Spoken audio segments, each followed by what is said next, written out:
The massive fireball happening in front of your eyes. The explosion shaking a busy North Philadelphia neighborhood right at dinner time tonight. This stunning video recorded by a doorbell camera just before 6:30, capturing the crash of a medical transport Learjet. The ABC station in Philadelphia tonight reporting the jet crashed 30 seconds after takeoff in one of the most congested areas of the northern part of the city. The explosion hitting many homes, businesses, and cars. Videos actually showing people on fire, running, and fleeing the scene. It is breaking news in our continuing top story here tonight. I'm Doug Proffitt. Here's what we know at this hour. 6 people confirmed to be on board the Learjet, including a pediatric patient, a child. Shriner Children's Hospital in Philadelphia confirming the child is a patient of theirs. They say the child and her mother were being transported back to their home country in Mexico on that contracted air ambulance tonight when the crash occurred. The company says that the company that owns the jet says they could not confirm any survivors on board. The force of the crash and the fireball also moved quickly through the crowded neighborhood where more deaths are feared. ABC's Christian Cordero has the latest. In Philadelphia tonight, around 6:30 p.m., a small jet plunged from the sky shortly after takeoff, crashing into the ground. It lit up the whole sky. It was just horrific. It was something, I was just driving down the street and coming out of Wendy's, and I just saw a plane basically just hit the buildings. The Learjet 55 operated as an air ambulance. The company, Jet Rescue, wrote in a statement tonight that 4 crew members were on board, plus a pediatric patient and their escort. The jet was on its way to Springfield, Missouri, but crashed shortly after departing Northeast Philadelphia Airport. The debris field in a neighborhood near a mall now covers intersections with smoke lingering and a glow in the night sky. Several houses are reportedly on fire. Video that appears to be from home surveillance captures the crash. And Philly's mayor tonight says first responders are working to determine if anyone on the ground was killed or injured. Just stay in your home. Again, it's still an active scene and it's under investigation. Investigators are at the crash site to begin the process of determining what happened. Transportation Secretary Sean Duffy went to the FAA headquarters here in D.C. tonight. He says he briefed President Trump and Pennsylvania Governor Josh Shapiro. Christian Cordero, ABC News, Reagan National Airport. President Donald Trump, who is at his Florida estate tonight, responding on his social media platform this evening, saying, quote, "So sad to see the plane go down in Philadelphia, Pennsylvania. More innocent souls lost. Our people are totally engaged. First responders are already being given credit for doing a great job. More to follow. God bless you all," from President Donald Trump tonight. Now, we're continuing to bring you updates during our Night Team newscast for the next 30 minutes tonight. And you can follow this breaking news on the free WHAS11 app. And as you know, this is the second tragedy this week involving a jet crash. In just a few minutes from now, we're going to bring you the very latest tonight from Washington on the investigation into the mid-air collision over the Potomac River this week. Right here back at home, new tonight after years of waiting, a Kentucky family believed they had finally gotten justice after a beloved son died after being shot several times at a Linden car wash.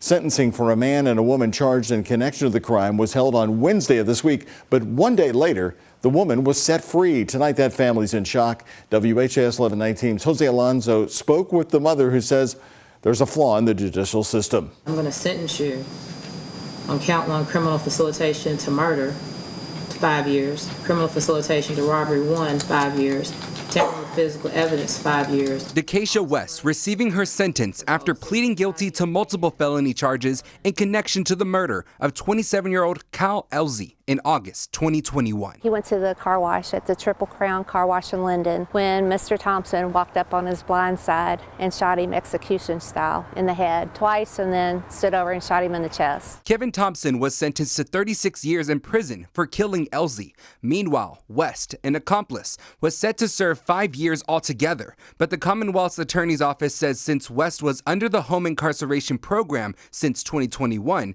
the Metro Jail followed procedure, crediting those days as time served, which made her eligible for release. I was scared to know that she had been released and wondered what happened. Like, this can't be. I reached out to the Office of the Commonwealth's Attorney in regard to Wes's release. In a statement, they say, quote, "Since the change in law in 2012, defendants are entitled to custody credit for the time they spend on pretrial home incarceration. Our office has no control over custody calculations. Kentucky law places the responsibility of making the credit calculation on the Department of Corrections." When I contacted the Commonwealth Attorney's Office, they didn't know anything about her being released. So I feel like there's a hole in the system. Since this shocking discovery, Deborah says she's seeking legislation to make sure the people who took her son don't get off that easy. I've learned since my son's murder also that there are a lot of murderers that are on HIP, which is also house arrest. So we need to reach out to our legislators and get that bill established. Deborah told me she's optimistic about bringing change to Frankfort. That way no other family within the state of Kentucky has to go through the pain her family continues to endure. Reporting from the state capitol, Jose Alonso, WHAS 1119, on your side. Now, according to Deborah tonight, she did get a message from the judge's assistant saying that they plan to vacate West's sentence and plan to hold a hearing about it back in court this coming Wednesday. We also learned of a big development in the Jamey Noel case today in Indiana. The Indiana State Board of Accounts releasing a new audit of Noel's former fire department and ordered him to pay back over $760,000. In a new audit filed today, the State Board of Accounts accuses Noel, who is serving time now in prison, of taking trucks owned by the fire district, selling them to a company in Alabama, and then depositing the profits into the ambulance side of his company, not the fire department. But the fire district did not get a full reimbursement. The total theft is $385,000. Joe Jarls, the new head of the Fire Protection District, first raised this concern in late August. Well, none of it makes me happy. I mean, I want the taxpayers to be reimbursed for the theft. And whatever, however that has to happen, then obviously that's what we want to happen. I mean, my goal is not to add additional years to Jamey's. Noel is also asked to repay $255,000 in contracts that went into the wrong bank accounts and $120,000 for the cost of the investigation. The last time there was an Indiana Board of Accounts audit, it was not enforceable until the Indiana Attorney General's office used the report to form a lawsuit. Well, new tonight from bourbon to auto parts to things like avocados and tomatoes, the tariffs you've been hearing about from President Donald Trump on Canada, Mexico, and China take effect tomorrow, February 1st. And we're all going to feel it right here in Kentuckiana in some way. Since it's the night before this happening, WHAS 1119's Clarice Shaley and photojournalist Aspen Hester look at how the tariffs will impact products from tequila to cars.